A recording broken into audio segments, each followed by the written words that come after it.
Монгол улс хор тавдрын өвчлөлөөр дэлхийд 2-дугаарт нас баралтаар тэргүүлэх болсныг эрдэмтэд судлаачид хэллээ. Монголд жилд 500 орчим хүн энэ аюулт өвчний улмаас амь насаа алдаж байгааг хавдрын эсрэг 2017 оны нээлтийн үеэр эмч нар дурдсан юм а. Сар шинийн баярыг угтаж Баян зүрх сонгон айрхан дүүргийн товчлт үйлчлэгийн компанийн амралтын өдрүүдэд их цэвэрлэгээ хийлээ. Ингэхдээ авто замын дагуу тавигдсан анчлагуудыг угааж цэвэрлсэн байна.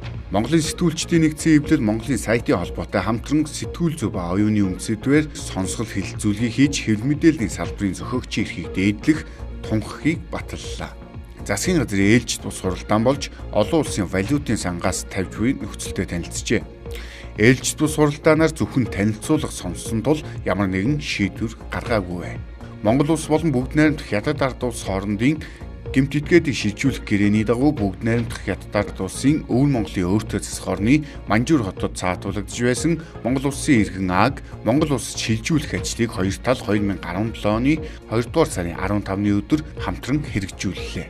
Эдийн засагч Наранбаатар ган үеийг хуульч баярнаар 1072 ширхэг хувьцааны асуудлаар санхүүгийн зохицуулах хороонд албан бичиг хүргүүллээ. Тэд иргэд хувьцаагаа чөлөөтэй захиран зарцуулахыг шаардчихгүй юм байна.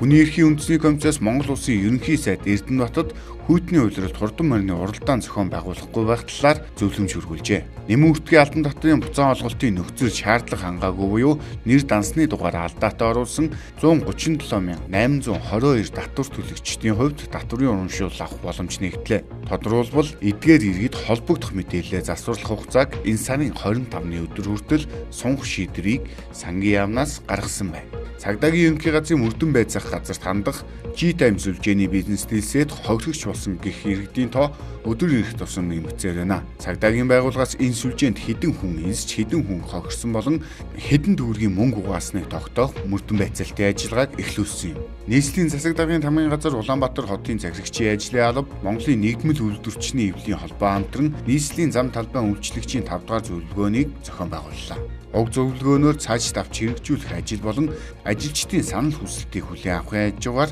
шилдэг ажилчдаа манжуурт аялах эрхээр шагнасан байна.